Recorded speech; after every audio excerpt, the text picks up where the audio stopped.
So the thing that kept coming to me was this story that we have studied recently in our life groups. We have this beautiful, simple plan under the leadership of Pastor David that we meet in small groups in our homes with like-minded individuals, guys meet with guys, girl meet, we kind of match things up because we want to get into relationships. We want to know each other because we all want to be known. We deep inside of us, we might feel socially awkward, definitely, but inside of us, we want to be known. So we have these small groups.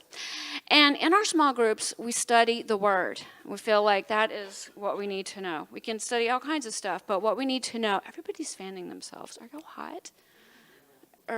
Look, we'll have to alert the pastor. I see fans waving. Hold on. No.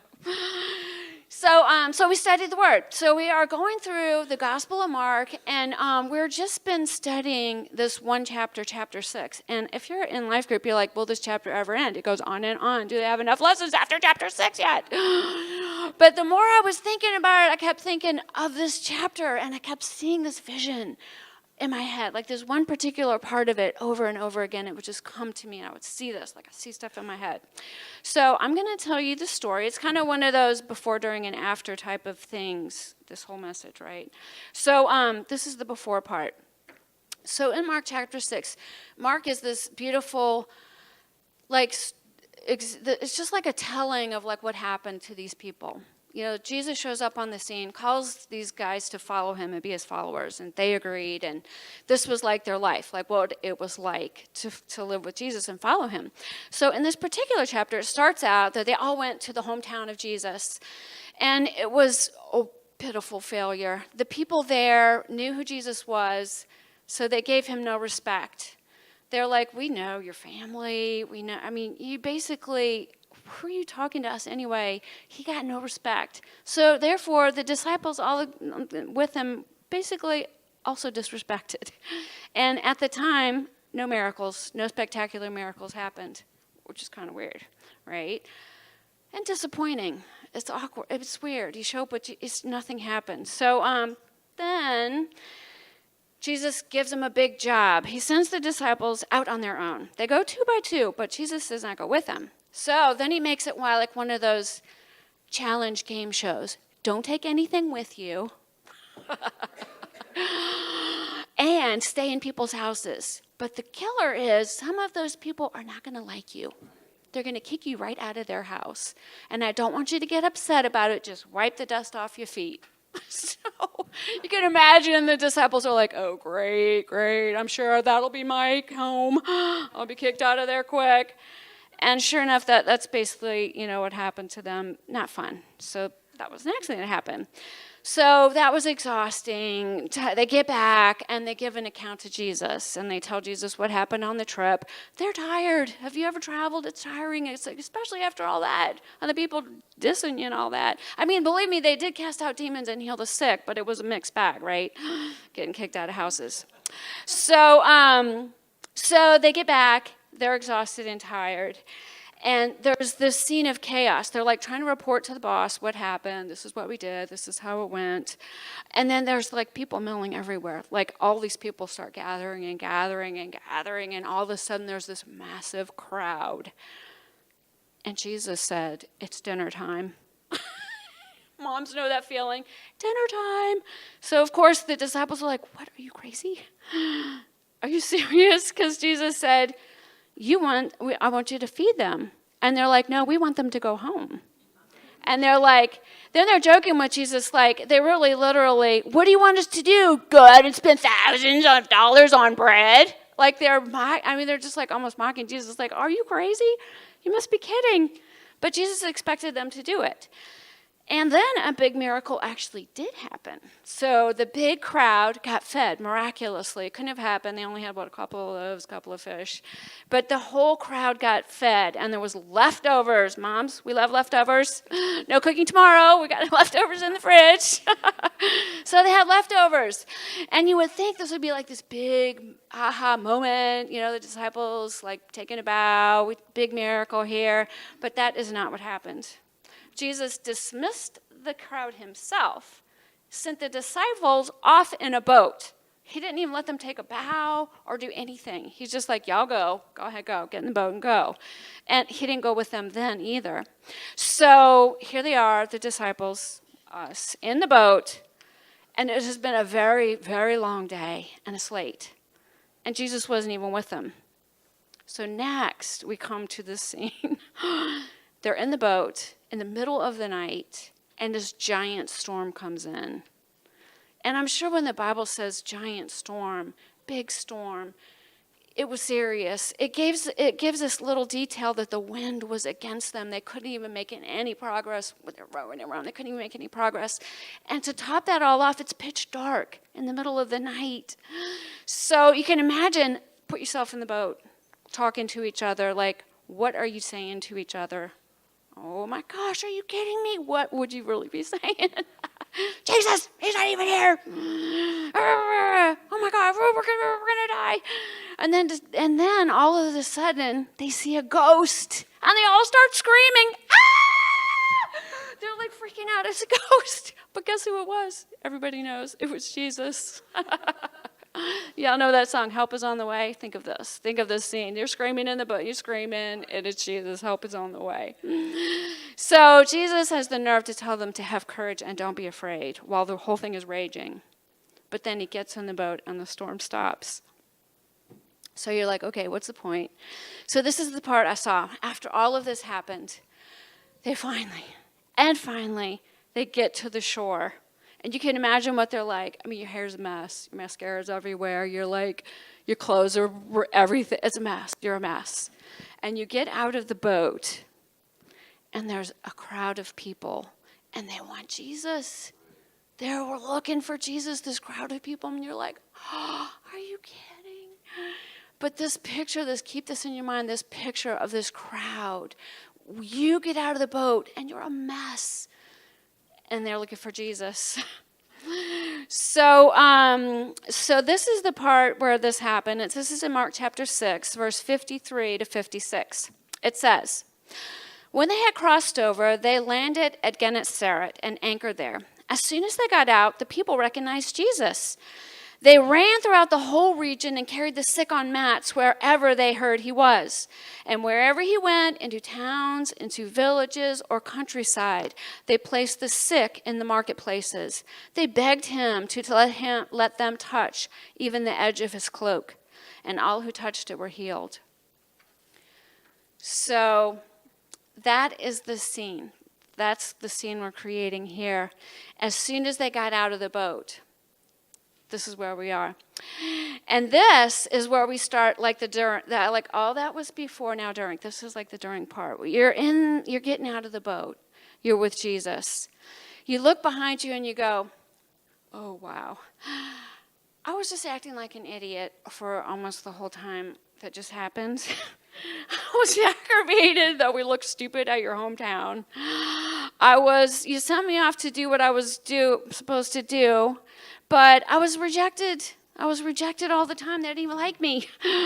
Then you had me so busy all the time. All busy. I was exhausted. And then when you ask me to do something big, I didn't say, yeah, I've got faith. We can do it. I was are you kidding? That was my response. I was like, no faith. I'm like, yes, we can do it. No, it was, are you kidding me? Then when I get in the boat and the boat starts rocking around, did I say, I have faith? Yes, everything's going to be okay. Just trust. No. I was like, I'm doomed. We're all doomed. This is it. We're doomed. And then when Jesus shows up, not only was I not expecting him, I didn't even recognize who he was.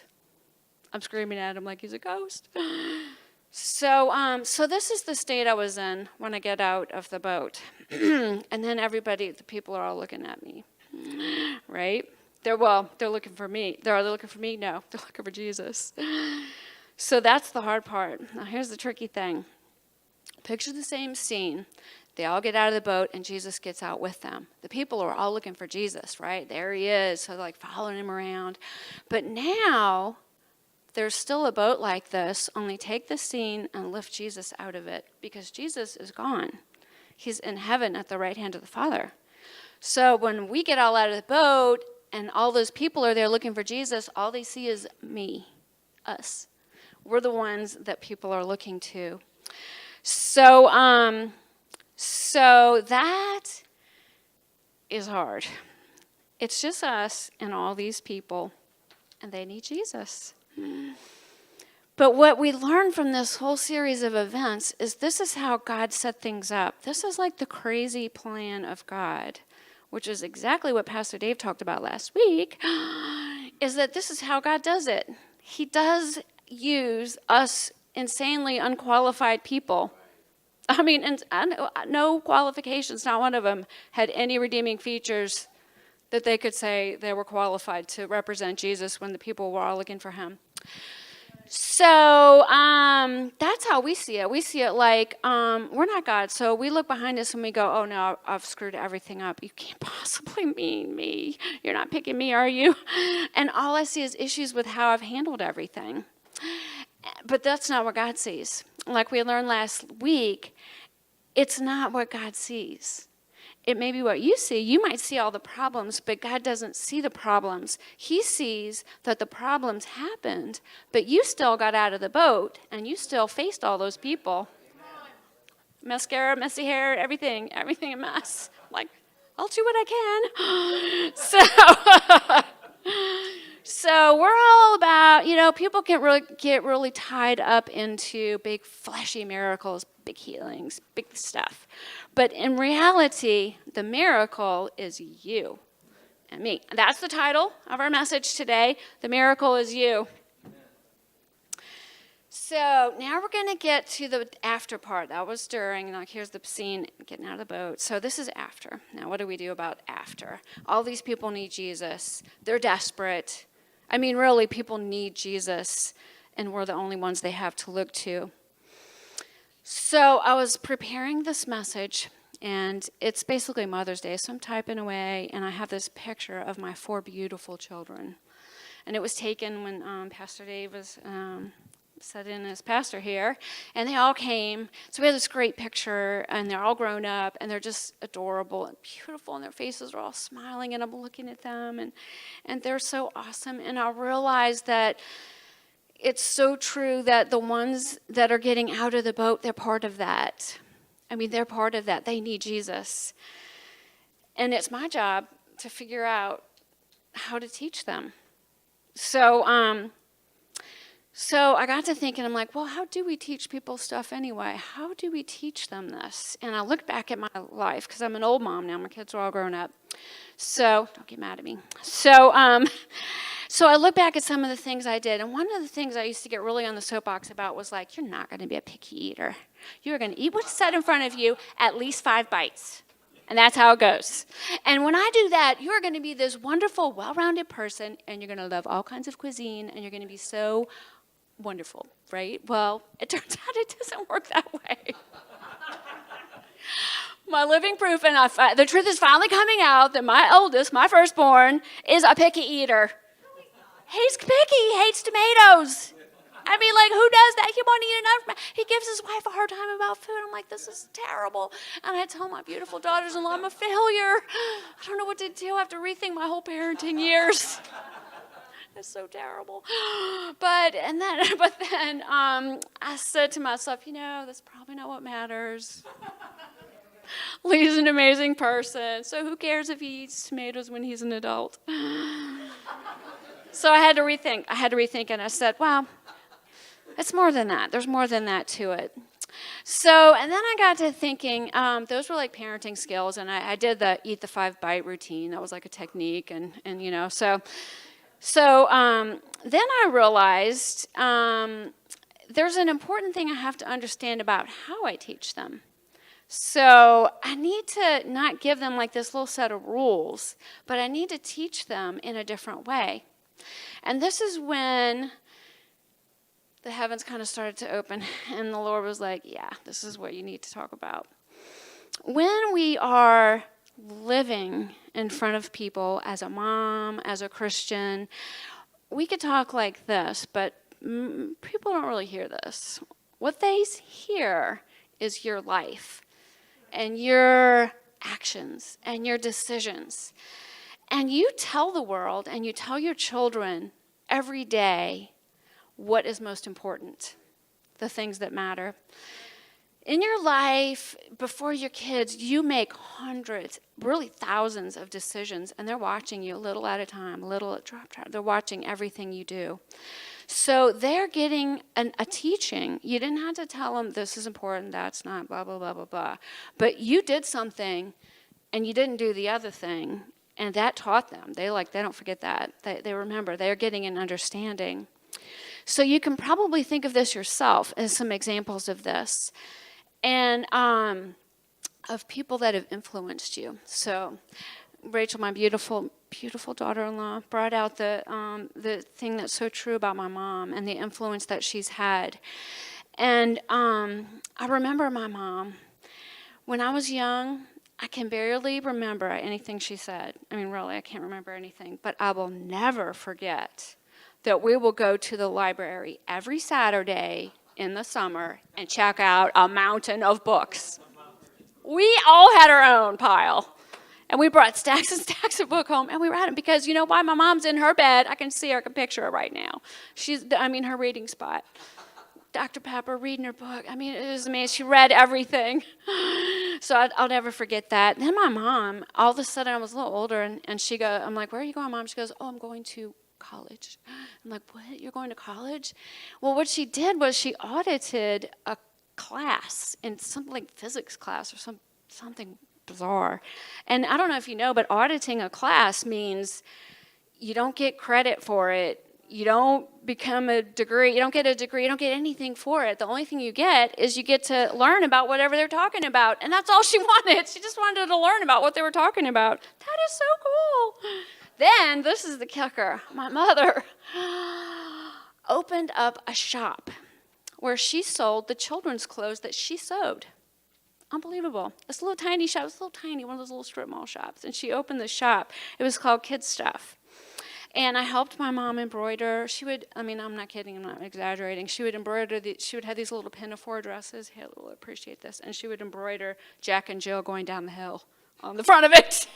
So I would be embroidering the grass or something, I'd be like my part to do that. And then I would wrote the narration for her fashion shows. And it was amazing because I'll never forget when she would have a big sales day and she would come home and she was like, I sold like $58 with stuff. And, she was just so excited about it. But we moved from that area, and so the shop closed. But I will never forget that little shop. So my mother taught me to love learning. She taught me to pursue things that are interesting.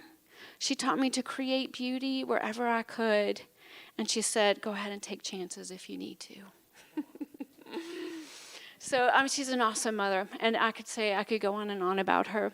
But now it's on me. I'm the mother. I'm the grown-up, and I'm the influencer. So I have to now look at this serious responsibility that is on me. And this is where we go back to the people at the beach. What do they need to know? What do your kids need to know? We've talked about how your life is what teaches them how to teach them. But now what really matters is, what do we teach them? What do you want your kids to know? And this is what really is important. So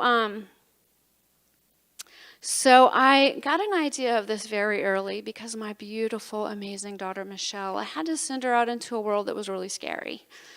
And it was a scary world for her. And I knew that I could never go with her out in that scary world. So I prayed, and I, go baby, go to school. And life was hard. Life was hard for her. And I went with her, and we were together. We're always together, we're together. And I said, you're so smart, you're so beautiful. Girl, look at you go, you're so smart. And Michelle faced really difficult times through her life, many difficult things. But Michelle is a person of amazing, amazing courage and she's just so courageous. She doesn't back down. She's just so courageous. It's in her fabric. It's who she is. She's so full of courage and so beautiful. So I understand at that early time that I could not protect them. Like, I mean, your thing as a mom is like you want to keep your kids safe. That's all we do. I mean, tell me, the world now is obsessed with safety. I mean, you need a PhD in car seats to get. It's crazy. We used to we didn't even have car seats. They were new when we were little, when they were little. So I mean, safety. Everybody's obsessed with it. But when you look at it, you cannot keep them safe. I mean, you can't when they're little, but you definitely cannot keep them safe when they're grown up. When they are grown and you're done being mommy, you cannot keep them safe. And oh my gosh, that hurts. When I had that picture in front of me, my heart was aching. Like you're as a mom, as a person, as a Christian who loves people, you ache for people to be safe and you want to pass that on to them. So we need to figure out how to make that happen because we know it cannot be us. We need to give them something that is going to be for their life. So now back to the scene at the beach. Here you are getting out of the boat. You're like, what do y'all really need anyway? What do you need? You don't need me. You need Jesus because Jesus is the only safe place. That's what you need. You need Jesus. So that's our challenge. That's what we have to look at. Our challenge is how do we give them Jesus? So I've looked at life. I'm older now. I look at life, and I'm like, I see a pattern happening here. I study the Bible. Oh my goodness, the Bible is this fabulous, most fabulous. We were talking to Matt, this genius young man who's joined. He's at the Metairie campus. I mean, he's genius when you talk to him, and he made the great point that the Bible is actually a library, which it is. It's 66 different books, all put into one book. And so it's a library. It's a library of books about humans and God. That's mind-boggling. So, and when you read it, it's just fascinating. It never ends. I've been studying it. So it never ends. It's so fascinating. You imagine how God did this plan where one book was going to solve every single human problem that ever happened to every single human that ever lived. I mean, that's true. And you'll experience that if you study it yourself. You'll be like, and then you'll be like these moments, you're like, I didn't never get that before, but now I do. It's amazing. So I learned some stuff about I think is a good way to do this. So the first place to start is at the bottom. The first thing we have to do is let ourselves be humbled by God. We as human beings never go there automatically. We don't ever say we're wrong. Rarely. If we do, we've got some ulterior motive in the back of our head. Always look for what's going on in the background of yourself. And open yourself up to God and let Him show you what is really happening. Because if you think you're doing good, make sure, because God may have a different opinion about what you're doing. And so I need to be willing to let God humble me and to look full on at where I have gone wrong. Because if I don't do that, I'm like continually in a cloud of unreality, of like self-deception, which, that famous passage says we're like desperately wicked and deceitful above all else. And the number one person we deceive is ourselves. So I got to look at myself and look at where I've gone wrong and see what I've done wrong. And really only God can show this to you because the human heart can't really know itself. God has to show it to us. So what that means, though, is that I, in my decider, have to decide that I'm willing to let God show me whatever He has to show me. And then put my seatbelt on because He's going to have a lot to show me. And He's going to show me stuff my whole entire life. He's never going to stop. I'm not going to be perfect. The background stuff that I was doing, I'll keep doing. I'll do stuff. I'll always be doing stuff. But God is always ready to say, no, that wasn't it. That's not right. And I got to repent. So the process leads us to a way that we repent and admit, and then we rebuild what's ruined. There's things that we've done that we can never undo. When you look backwards, the things really, it's just a basic truth. Maybe you can fix stuff, but time goes on and you can't undo anything. But this is God's plan. He never made a reverse button for us to go fix stuff and come back to it. He didn't do it like that. So there's this powerful thing when we realize that I can't undo what I did, but I can tell you what I did, and that I am sorry. I mean, from the depths of my heart, I am sorry that I hurt you. I'm sorry that I didn't think of you. I didn't love you right. There's just so many ways we can be sorry. And this process it changes everything because it helps you. It makes you honest. It makes you like you're a target of the enemy before when you're in deception, but now you're like, everything's out. I'm like right here. And so what can he attack? And then it helps the person. It brings healing. Now, I'm not saying this is every situation can happen like this, but this is a process and a way to live, constantly repenting and staying humble before God. And really, the whole thing takes such deep courage.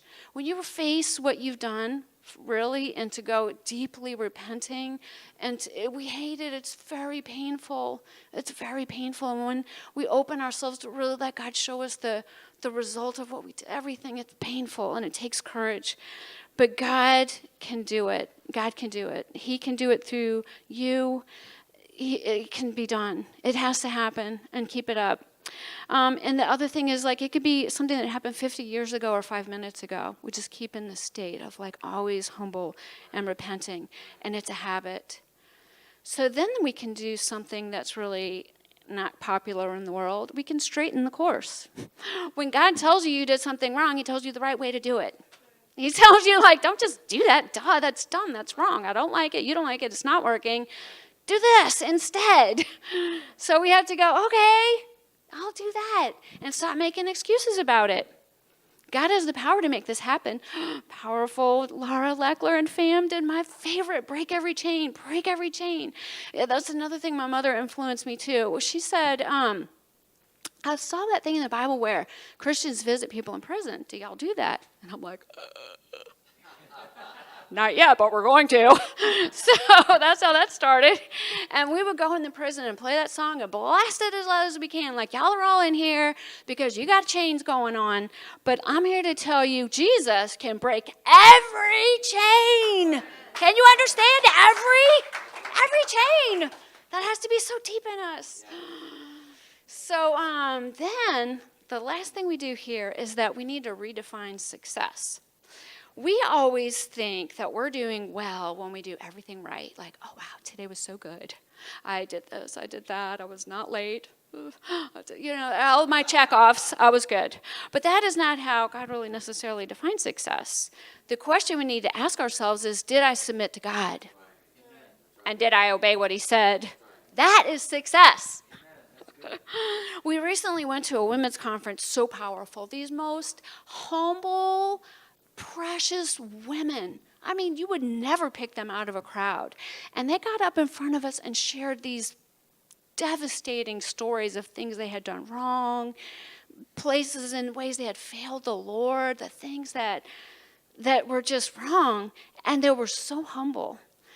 And they decided, you could tell in their processes, they decided they were done complaining. And they were ready to get on. And they moved on with Jesus, and that was their stories. One after the other was so powerful. So that's this thing. We can do it. We don't have to be perfect. That's not the plan for us to be perfect. The plan is for us to be humble and then move on. So once that is a process in your life, that's the pattern there. The next thing we can do is live true. Now, I think that living true is something that people don't understand, because you made up your mind, I can't talk to you and teach you anything. I'm going to have to live my life in such a way that you see Jesus. So in order to do that, I'm going to have to live true. Repenting is part of that. It made me truthful with myself. And the other thing is that we have to live true about who we believe that God is. We decide that we believe in God, and then we live it out fully. This takes real courage. This takes real courage, and it's hard for us to understand because we get in Christian mode like a little robots, like Christian robots. We're like, I did this. But God, there's a lot more to it. So here's a little allegory, which is like a little picture story about the spiritual world and the real world, okay? Okay, so you might try this with your kids. People, if they want to know something, this will click and it'll make sense. If they don't want to hear it, it won't matter. But this is really true. Our life on this earth is like a terrarium. Y'all know what a terrarium is? It's like this glass box. And it's like sand, lizards, little fake trees, little real trees. You should put real trees in your terrarium. But it's like the box. And it's got all the stuff, and the animals live in the box, and they've got all this beautiful scenery around them, and we make them nice. You could do an aquarium, but aquariums have water. And, they've got this gravity. It's not really this. To me, the terrarium fits a lot better. So when you get your little terrarium downstairs, you can start one. So you imagine the terrarium. It's a glass box. And inside it live creatures. And those creatures exist inside that glass box. And that is their world. So you take that terrarium and build it out. And that is us. We basically live in a terrarium. We live in a perfectly appointed glass box that has what we need. It has beauty. It has everything. But it has these glass walls. So we live inside of this box, and we're like, this is reality. This is true. This is how things are. This is it. We look around. We don't see anything else. And we're like, wow, this is all there is. This is real. But God says, no, it is not. This is not all there is. We are inside the glass box, but God is outside of it. He's outside of the box. He's inside too, but what we need to understand is he's outside of it altogether. He's not in the box.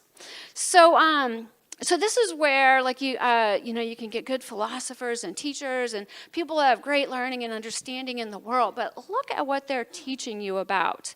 They're probably teaching you about what's inside the box. So, and they may not necessarily believe what's outside the box. They don't do God, right?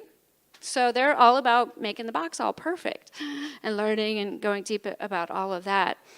But we're in here also. So we're like Christians, right? We're walking around. And if you could put one of those little special glow lights on us, we would all glow. They would all be normal, and we'd be like glowing if you had this little special Christian detector light.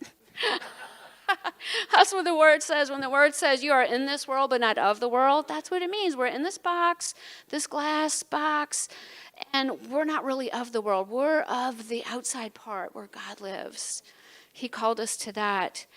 So now you have to picture yourself living in the box, and you say you believe in God, right? I believe in God. Oh, yeah, I check Christian on the box. But do you really believe in that God, the one who lives outside of the box? If you tell yourself, I believe in that God, that really changes everything. Because you can't just do your regular stuff, life, terrarium stuff that's all involved, like terrariums get very involved in their habitat stuff that we do, and say, I serve that God.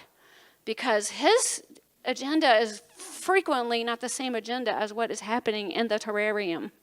The glass box is not necessarily what God cares about, what's going on in there. He might call you to do something completely different. So the Bible teaches us about all of these things. He teaches us all of this stuff. And he teaches us about himself. We study the word. We learn about him. We learn about who he is. We learn about what he can do. We learn about what he expects from us. And we learn what his promises are. But the problem is in my box, my little box of life, am I living that stuff out? We sing the song, Break Every Chain, but do I live free? The Bible, Jesus said, whom the Son sets free is free indeed. I mean, am I free? Do I live free? You might say no. But the point of it wasn't, was I perfectly living free? Did I try to live free? Did I understand that I can live free? Did I show my kids and my family and everybody around me like, this ain't right because I should be free of this? I'm getting there. I'm praying about that. That's on my prayer list. I'm getting free.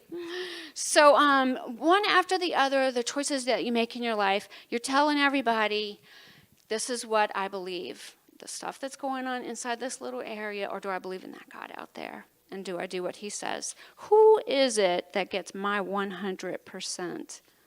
If you ask that God, if you wrote that down on a little All right, do whatever you want, God. I'll get a pencil, write out the percentages of what goes to what. Ask God how things line up. And then you ask yourself, what comes second? Like what comes second? Because that is what our families see. They see what we do. They see how we live. They say, don't call Lori on Sunday, she's at church. So, we might say Jesus is king, but is there other stuff more pressing than Jesus being king? So these are things where we go back to number 1, be humble before God, repent. So this is so critical, because if you start to live a life where you're like free, you believe Jesus, you know he can do stuff, he promised to take care of you. I might have been afraid all night long, but I woke up in the morning, I kept going. And I got out the boat. I got out the boat and I told the people, look, I was fearful. I totally get how you feel. But listen, Jesus said he could take care of us. And guess what happened to me? I was in this terrible, terrible storm. He got right in the boat and the whole thing stopped. I mean, your story, your life is a miracle. It's a miracle. And when you live it out, you're like this walking panorama of miracle to the world. So we need to understand this. Like, we might get a big 0 on most of the tests, but a life of influence is not about getting it all right. A life of influence is about not giving up and pursuing the truth. We pursue God. We pursue God. So when I was thinking about this, we get a little intimidated because we're like, okay, I'll change everything. From now on, I'm doing everything different. See, like, no. I heard this really good quote one time. I can't even see that clock. Am I late? Okay. One time I heard this really great quote. It was a book somewhere I was listening to, and I can't say the person's name, but she said, people overestimate the things they can do in a large amount of time and underestimate what they can do in a small amount of time. Isn't it brilliant? I found that is so true. And it teaches a really important concept. Small is not small in the kingdom. The things that we think are small, we think we're small. That we don't matter, that our life doesn't matter. That is a big lie. That is such a lie. Go listen to the tape from last week. Pastor Dave made such a brilliant point. That's a lie. We're not small. We're not unimportant. And I had this amazing example of this. So Pastor Denise shows up early on a Sunday. She gets there, and she pastors our children so faithfully. Well, she shows me this beautiful picture, and it was a drawing. And she said, look what Megan drew. This is for the kids. I'm like, oh, my gosh, that's so beautiful. And I was, like, so impressed. Megan's such a good artist. But after church, my little Ava and Emery, my beautiful grandbabies, ran up to me with this little paper in their hands and like, Gamey, look what we made. And all over that thing was colored. And they could go to each box and tell what happened and why they colored it that way. So you think small, making a color paper is nothing? No, baby, it is not nothing. It's big. It's big. So now look at this situation. Her mom. Megan's mom, Denise. Denise is a faithful model of excellence. She's been in a rocky boat more than once, felt the waves. It's been rocky, but she always keeps on. She doesn't stop. She goes steady after God. She works hard. She loves our babies. She takes care of them. And she was recently acknowledged at her place of employment as a person of excellence. I'm not kidding. I am not kidding. The world is watching. She lives her life as a Christian, and she don't even have to say Jesus. They're watching her life. So seriously, you need to ask her to show you the T-shirt. That's not a joke. There's literally a T-shirt. They called her D Nice and think she should run for mayor, which she should. So small is not small. We live our lives at work. We get up in the morning. We go to work. We mess it up. And believe me, we talk about we're like, I'm so exhausted. I have to do this. We're like, we're just living life. But we didn't quit. We didn't give up on Jesus. We kept going. So these things matter because you have to look at your life and you say, okay, small is not small, so I don't have to do everything now. So what do I do? The thing I have to do is I have to have a thirst and a hunger for truth. Truth with a little t and truth with a big T, which would be Jesus. So you go back to the terrarium, and you're like, oh, there's all kind of true things in this terrarium. This is really a tree. It's probably been here X number of years. This is so-and-so, how the terrarium works. There's probably lots of true things in there. But the thing that's really true with a capital T is outside of this whole thing. It's outside. But the problem with that is that I cannot see that. I can't see it. I can't see God. I might have all kinds of proof for God. Believe me, I love science. I read all that stuff. There's so much proof for God. But in the end, you can't see God. You can't see outside the box. You're still in the box. The glass walls are real. I mean, it's still, you can't see God. So what you have to do is believe and make up your mind to believe. It's a choice and a decision. Like, I've handed this proposition to people. I say, look, God's real. You know, there's such and such a proof. But proof doesn't really do it. You can't really win an argument. I mean, there are situations, but not in my experience. People have to decide, like, look, I'm going to go ahead, I'm going to believe that. So, I mean, it's not really about the debate, it's the choice that we make. So understanding God and what's out of the box and living that way, having a thirst for the Bible and what's in it and what it teaches is something that I do myself, that I live out. Right? Now, I don't know if my kids would remember this, but I remember it, like, and it wasn't like every day, like, you know, like, I got up at 4 o'clock in the morning and studied the Word before I made my coffee. Yeah, right? No.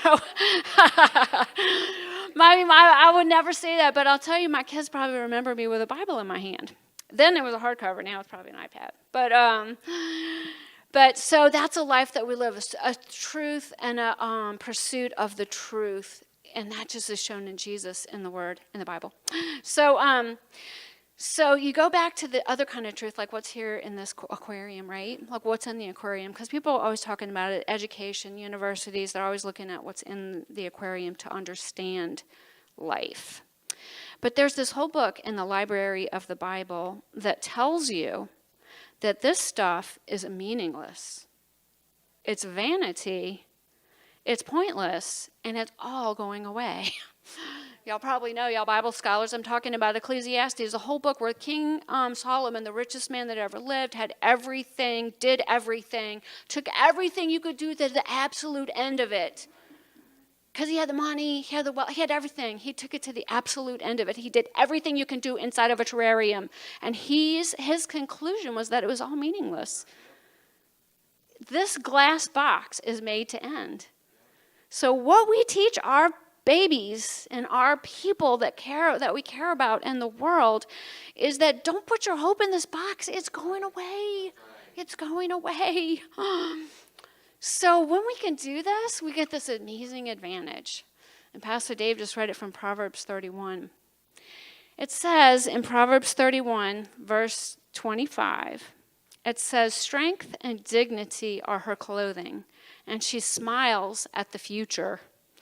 And that's New American Standard. And then the New Living, it says that she is clothed with strength and dignity, and she laughs without fear of the future. So I went out of order there. So then the last thing we can do is smile at the future. And, you know, that is what the world cannot do. Everybody's in terror. I mean, the meds, the anxiety, the psychiatric care, the anxiety is a plague on humanity because we have nothing but fear of the future. So if you're walking around and if you're glowing, it's because you're the only one who's laughing at the future and not afraid of it. And that's because of everything we just learned. You're like, it's not about this, dude. It's about that out there. God is real. His promises are real. And I'm living that way. And I might not get there immediately, but sooner or later, I'm going to go and act on those promises. That changes everything. I can laugh, I can smile, I can show the world by this attitude that Jesus is real. Jesus is a safe place. And the people coming to the boat, you know, on that sandy shore, they inside of them, they were looking for healing because they're physical healing. But what good is that really?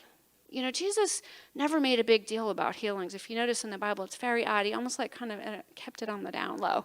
He's like, let's go off to the side. Let's go out into the back alley. Let me take care of that blindness and deafness. Here you go. But, really, those healings are amazing and awesome, and we need the Lord to provide for our physical being. But that is all going to end with the glass box. We need Jesus. We need Jesus deep inside. We need Jesus. And the people, they understood that. And something deep inside of them would understand. It's like, I don't just need healing of my crippled leg. I need hope. I need hope. I need to be able to laugh at the future like you do. What is with you? Why do you glow like that? I need something eternal that's not going away. So that was my conclusion.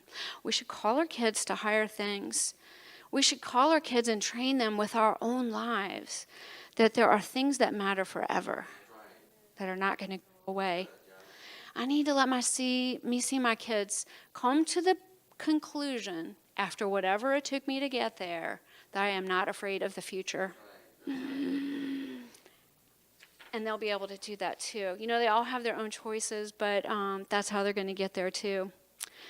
So I'm going to tell one more quick story. This was so rewarding. Pastor Keith Toosey was here a couple of weeks ago, right? Y'all knew him. Big, tall guy. Great teacher. Well, he went to Russia twice, and he was arrested. He went to Russia, and he was arrested twice in Russia. Well, it just happens that my sons, Lee and Joshua, had both read the Gulag Archipelago. That's a big word. It's a book written by this dude named Alexander Solzhenitsyn. That's Russian. It was written in Russian, too. It's translated. But, and by the way, if you ever want to read this, and you should, there's a 3-volume, over 2,000-page, but there's a condensed version, much smaller, and it tells you everything you need to know. Poor Dave.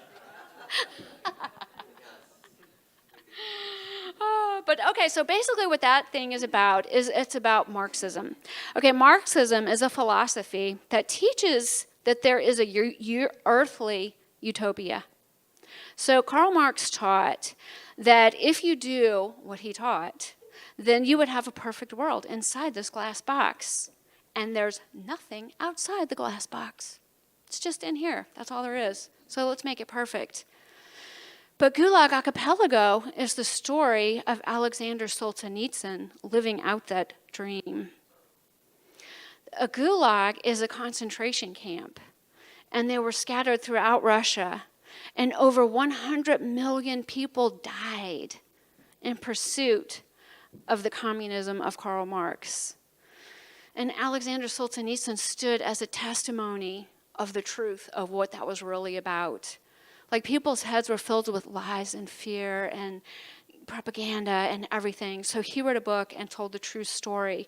And it took incredible courage for him to do that. And the fact that he did it, it's actually credited for being part of the downfall of Soviet communism. But what's amazing, that's awesome. But as a mom, in the book, he talks about randomly. He didn't write it as a Christian. He was writing it as a historian. But randomly, he would identify and tell you about these people that were Christians. He called them Baptists. They were Christians. And the thing about them is that they were known for their humility, for their kindness, and their bravery. And they were all in the same situation, all in a concentration camp under the most brutal horrors we can even dream of. And the Christians stood for God. They stood.